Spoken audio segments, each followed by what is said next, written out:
Le Livre du ciel, tome 9, 3 septembre 1910. Ce que Jésus fait pour une âme rejoint toutes les âmes.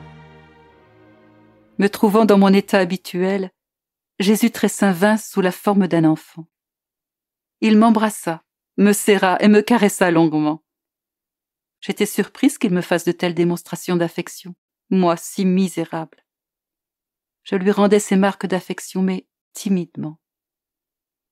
Par une lumière qui sortit de lui, il me fit comprendre que lorsqu'il vient, c'est toujours un grand bienfait, non seulement pour moi, mais aussi pour le monde entier. Parce qu'en aimant une âme et en se déversant en elle, il atteint l'humanité entière.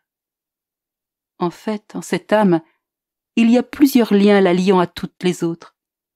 Liens de ressemblance, de paternité ou de filiation, de fraternité, d'avoir tout été créé par ses mains, d'avoir tout été racheté par lui, ce qui fait que toutes sont marquées de son sang.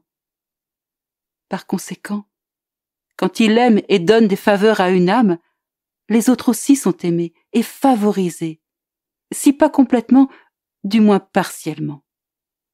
C'est pourquoi en venant à moi pendant ce temps de fléau et en m'embrassant, me caressant et me regardant, Jésus très saint voulait rejoindre toutes les autres créatures et les épargner en partie, sinon complètement.